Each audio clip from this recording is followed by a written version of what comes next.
He passed out of the knowledge of men of the West, and went alone far into the east and deep into the south, exploring the hearts of men, both evil and good, and uncovering the plots and devices of the servants of Sauron. Hey everyone, Yoiston here, and I hope you all are doing well, wherever you are in Middle-earth. Today we're going to look at the eastern and southern parts of Middle-earth, exploring what and who we know that are in these places, even though they are outside of the main map of Middle-earth, as we won't concern ourselves much with the places and peoples that are actually on the map. For articles and videos that helped in the creation of this one, check out the links in the description and cards. My friends, thank you so much for being here. Let's begin our tale. Beginning with the eastern lands of Middle-earth, when we look at the maps we know to be absolutely canon showing Middle-earth, the east starts and stops with the land of Rhûn and the inland Sea of Rhûn, where upon the northwestern shores was the land of Dorwinion, where great wines were made. We know that, in the canon of course, there are lands past this, but we don't really get them on this map.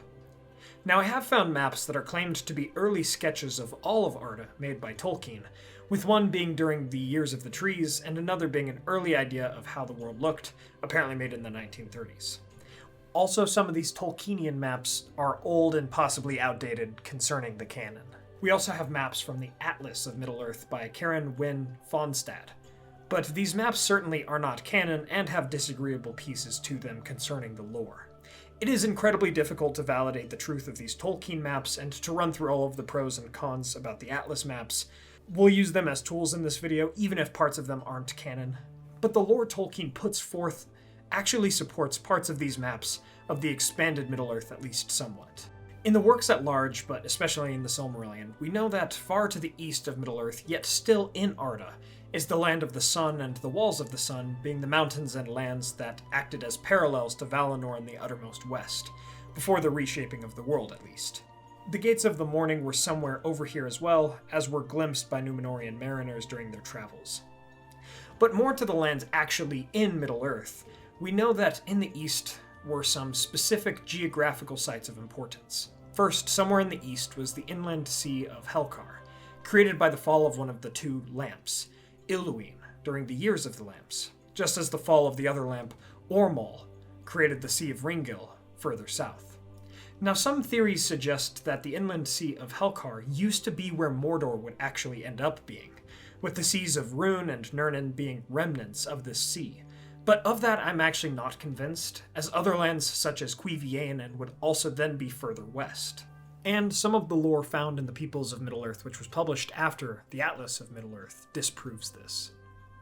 On the eastern side of the Sea of Helcar was Cuiviénen, the land in which the first elves awoke under the stars. Near this place was the Orocarni, or Red Mountains, wherein we can be almost positive some dwarves lived, especially in the later ages. On the western side of the Red Mountains was a forest called the Wildwood, where nearby was a great waterfall. Perhaps Druidine or some of the Dark Elves, the Avari or the Unwilling who refused the journey to Valinor, stayed in these eastern lands and lived somewhere around here. While there were mountains and forests and the inland Sea of Helcar, we can also assume that the east was dry, barren, and desertous in some places. Somewhere even further east of all of this was Hildorien, the land that was perhaps near the East Sea and the Mountains of the Wind, where men first awoke. Of course, in these eastern lands, especially in the Second and Third Ages, we know that many people lived here, the Easterlings and all of their different factions, and surely they would have many great cities of which we know not, all across Rhûn and the further east. They probably even had their own Easterling language, and perhaps Adunaic was spoken here, if there were any Númenórean connections. It's even possible that some Númenórean or Black Númenórean settlements were here near the East Sea as well. We also know that interesting wartime inventions, such as the wains or chariots, came from out of the east. During the awakening of elves and men in the Years of the Trees and First Age, Melkor sent forth evils, and perhaps even himself, into these lands, corrupting and hurting its peoples, and during the Second and Third Ages we can point to different instances during which Sauron and his servants came into the east to oppress and conquer the Easterlings, or even to hide among them, turning them ever more against the free peoples of the West. Surely some did resist him, but ultimately the Easterlings fell to his conquest. Even with the aid of the two Blue Wizards, and Saruman, who also came into the East for a time, while some victories against Sauron would surely be had, it would be an accurate assumption to claim that Sauron had general victory in the East, over its people, as many of his soldiers and supplies came from there.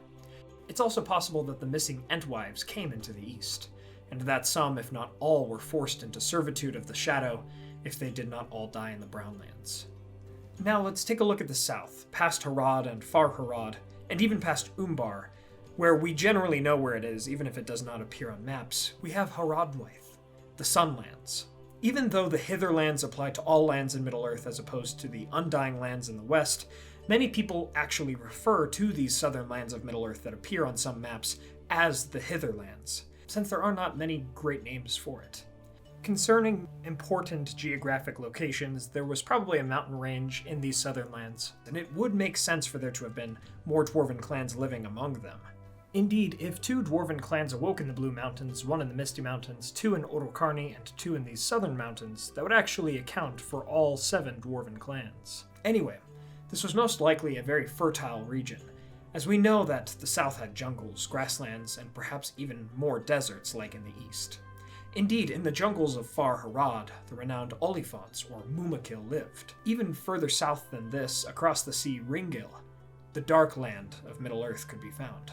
While Middle-earth was once a large, connected landmass, the fall of the southern lamp, Ormal, created the Sea of Ringil, just as the northern lamp, Iluin, had created the Sea of Helkar. I'm not sure if anyone or anything really dwelt in the Darkland, or if it was changed much during the downfall of Númenor and the reshaping of the world in 3319 of the Second Age. However, we do know for a fact that men did dwell in the southern lands, which some maps depict to look like the continent of Africa, and some of these inhabitants would be Haradrim, Corsairs, Black Númenóreans, and likely others as well, many of whom strove against the west, like the men of the east. They would fight against the men of the west, by sea and by the road leading to the north.